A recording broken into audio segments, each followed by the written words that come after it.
Bienvenue dans votre podcast favori pour passer un moment de détente et une nuit paisible.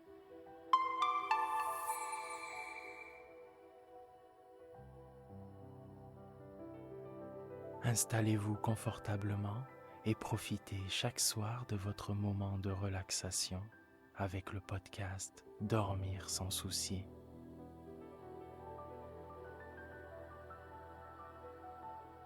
Pour débuter le podcast, découvrez la citation du jour, une source d'inspiration qui vous guidera vers la tranquillité intérieure.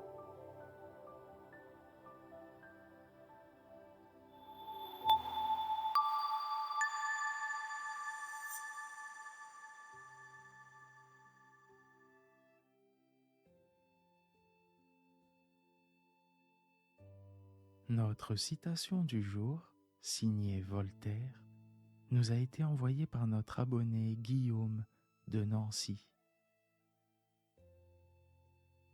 Heureux qui jouit agréablement du monde, plus heureux qui s'en moque et qui le fuit. Merci Guillaume, et merci à toutes et tous pour votre fidélité au podcast. Merci d'y être abonné ou de vous abonner maintenant, et merci de le partager autour de vous et de nous proposer toutes ces citations. Bonne écoute, et n'oubliez pas, vous êtes une personne formidable.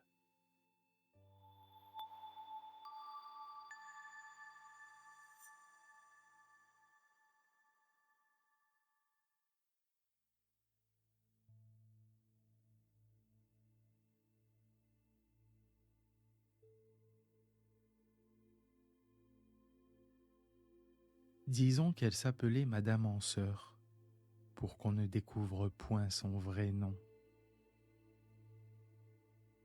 C'était une de ces comètes parisiennes qui laissent comme une traînée de feu derrière elle. Elle faisait des vers et des nouvelles, avait le cœur poétique et était belle à ravir. Elle recevait peu, rien que des gens hors ligne, de ceux qu'on appelle communément les princes de quelque chose. Être reçu chez elle constituait un titre, un vrai titre d'intelligence. Du moins, on appréciait ainsi ses invitations.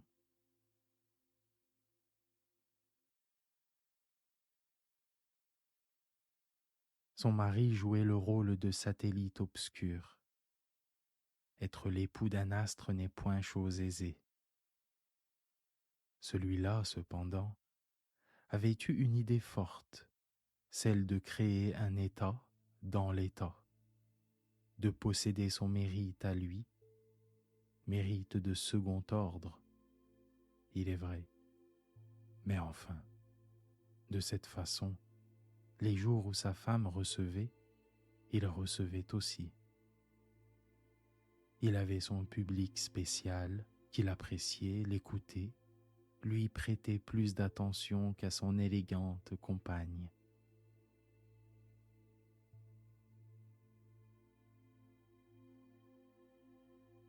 Il s'était adonné à l'agriculture en chambre. Il y a comme cela des généraux en chambre. Tous ceux qui naissent, vivent et meurent sur les ronds de cuir du ministre de la guerre, ne le sont-ils pas?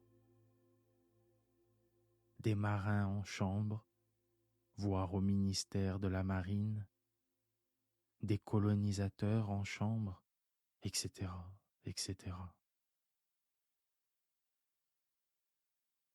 Il avait donc étudié l'agriculture, mais il l'avait étudiée profondément, dans ses rapports avec les autres sciences, avec l'économie politique, avec les arts. On met les arts à toutes les sauces, puisqu'on appelle bien travaux d'art les horribles ponts des chemins de fer. Enfin, il était arrivé à ce qu'on dit de lui c'est un homme fort. On le citait dans les revues techniques. Sa femme avait obtenu qu'il fût nommé membre d'une commission au ministère de l'Agriculture. Cette gloire modeste lui suffisait.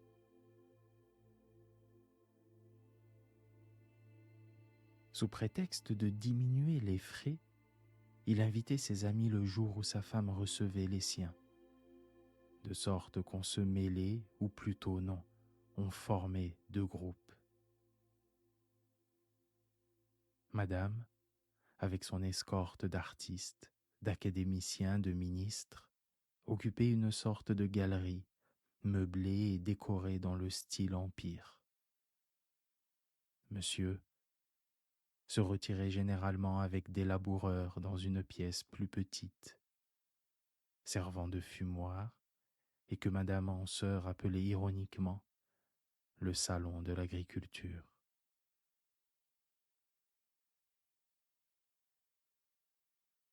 Les deux camps étaient bien tranchés.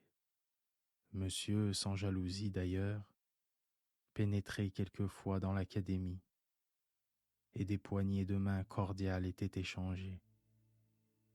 Mais l'académie dédaignait infiniment le salon de l'agriculture, et il était rare qu'un des princes de la science, de la pensée ou d'autre chose se mêlât aux laboureurs.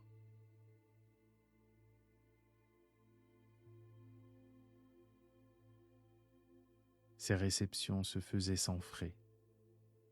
Un thé, une brioche, voilà tout. Et monsieur, dans les premiers temps, avait réclamé 2 brioches, une pour l'académie, une pour les laboureurs. Mais madame, ayant justement observé que cette manière d'agir semblerait indiquer 2 camps, 2 réceptions, 2 partis, monsieur n'avait point insisté. De sorte qu'on ne servait qu'une seule brioche, dont madame en sœur faisait d'abord les honneurs à l'académie et qui passait ensuite dans le salon de l'agriculture.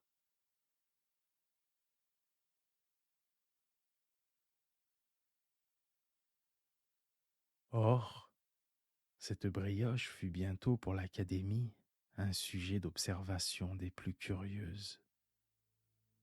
Madame en sœur ne la découpait jamais elle-même. Ce rôle revenait toujours à l'un ou l'autre des illustres invités. Cette fonction particulière, spécialement honorable et recherchée, durait plus ou moins longtemps pour chacun. Tantôt 3 mois, rarement plus. Et l'on remarqua que le privilège de découper la brioche semblait entraîner avec lui une foule d'autres supériorités, une sorte de royauté ou plutôt de vice-royauté très accentuée.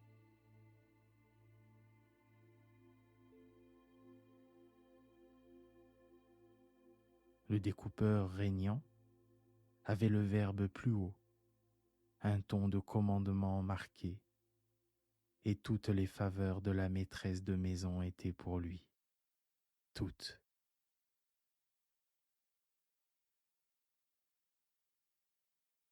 On appelait ces heureux dans l'intimité, à mi-voix, derrière les portes, les favoris de la brioche.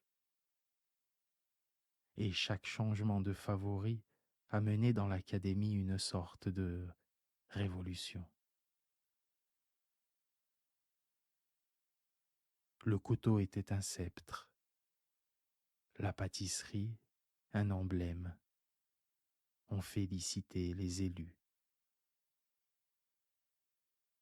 Les laboureurs jamais ne découpaient la brioche. Monsieur lui-même était toujours exclu, bien qu'il en mangeât sa part.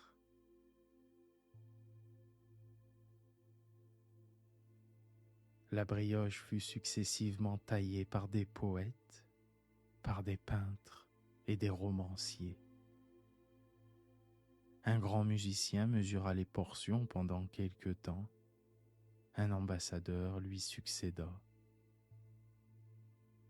Quelquefois, un homme moins connu, mais élégant et recherché, un de ceux qu'on appelle, suivant les époques, vrai gentleman, ou parfait cavalier, ou dandy, ou autrement, s'assit à son tour devant le gâteau symbolique. Chacun d'eux, pendant son règne éphémère, témoignait à l'époux une considération plus grande.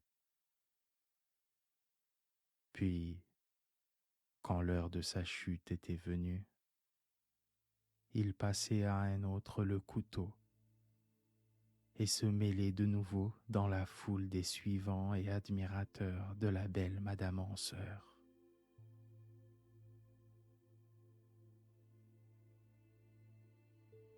Cet état de choses dura longtemps, longtemps. Mais les comètes ne brillent pas toujours du même éclat. Tout vieillit par le monde. On eût dit peu à peu que l'empressement des découpeurs s'affaiblissait.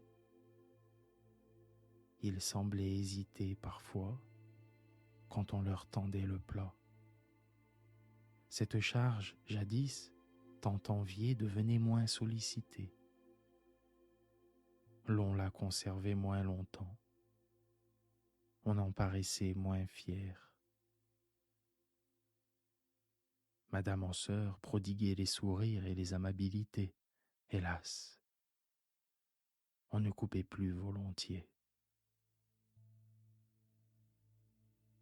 Les nouveaux venus semblaient s'y refuser.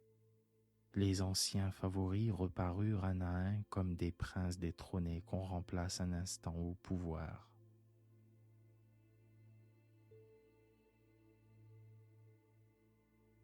Puis, les élus devinrent plus rares, tout à fait rares.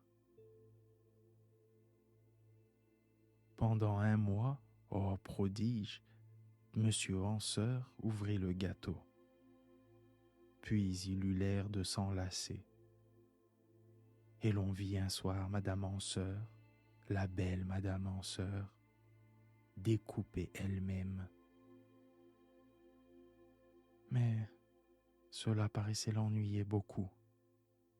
Et le lendemain, elle insista si fort auprès d'un invité qu'il n'osa point refuser.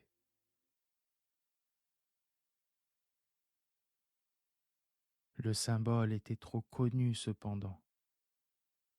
On se regardait en dessous avec des mines effarées, anxieuses. Couper la brioche n'était rien. Mais les privilèges auxquels cette faveur avait toujours donné droit épouvantaient maintenant. Aussi, dès que paraissait le plateau, les académiciens passaient pêle-mêle dans le salon de l'agriculture, comme pour se mettre à l'abri derrière l'époux qui souriait sans cesse.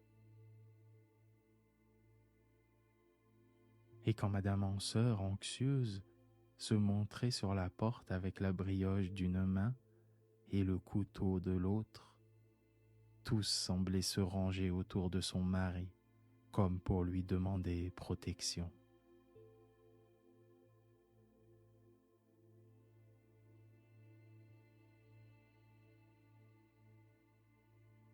Des années encore passèrent. Personne ne découpait plus. Mais par la suite d'une vieille habitude invétérée, celle qu'on appelait toujours galamment la belle Madame Hanseur, cherchait de l'œil, à chaque soirée, un dévoué qui prit le couteau. Et chaque fois le même mouvement se produisait autour d'elle.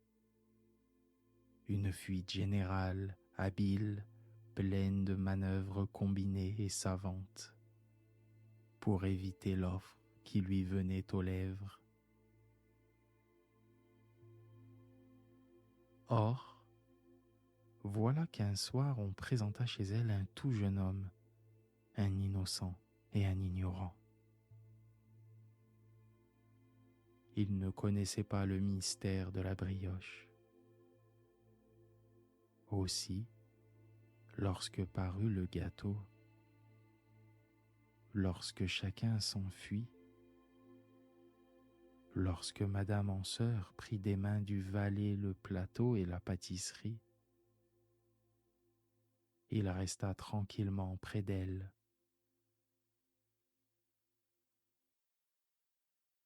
Elle crut peut-être qu'il savait. Elle sourit et, d'une voix émue: Voulez-vous, cher monsieur, être assez aimable pour découper cette brioche? Il s'empressa, ôta ses gants, ravi de l'honneur. Mais comment donc, madame? Avec le plus grand plaisir. Au loin, dans les coins de la galerie, dans l'encadrement de la porte ouverte sur le salon des laboureurs, des têtes stupéfaites regardaient. Puis lorsque l'on vit que le nouveau venu découpait sans hésitation, on se rapprocha vivement. Un vieux poète plaisant frappa sur l'épaule du néophyte. « Bravo, jeune homme !» lui dit-il à l'oreille. On le considérait curieusement. L'époux lui-même parut surpris. Quant au jeune homme, il s'étonnait de la considération qu'on semblait soudain lui montrer. Il ne comprenait point, surtout, les gracieusetés marquées, la faveur évidente et l'espèce de reconnaissance muette que lui témoignait la maîtresse de la maison.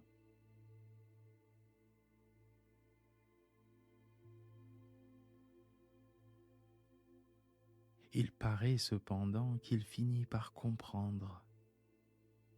À quel moment, en quel lieu la révélation lui fut-elle faite, on l'ignore. Mais quand il reparut à la soirée suivante, il avait l'air préoccupé, presque honteux, et regardait avec inquiétude autour de lui. L'heure du thé sonna, le valet parut, Madame en sœur, souriante, saisit le plat, chercha des yeux son jeune ami, mais il avait fui si vite qu'il n'était déjà plus là. Alors elle partit à sa recherche et le retrouva bientôt tout au fond du salon des laboureurs. Lui, le bras passé sous le bras du mari, le consultait avec angoisse sur les moyens employés pour la destruction du phylloxéra.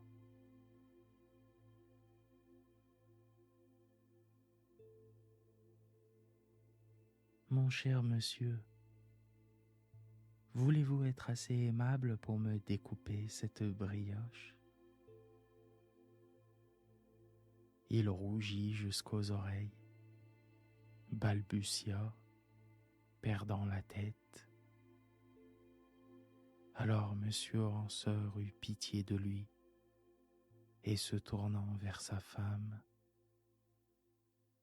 Ma chère amie, tu serais bien aimable de ne point nous déranger. Nous causons agriculture. Fais-la donc couper par Baptiste ta brioche.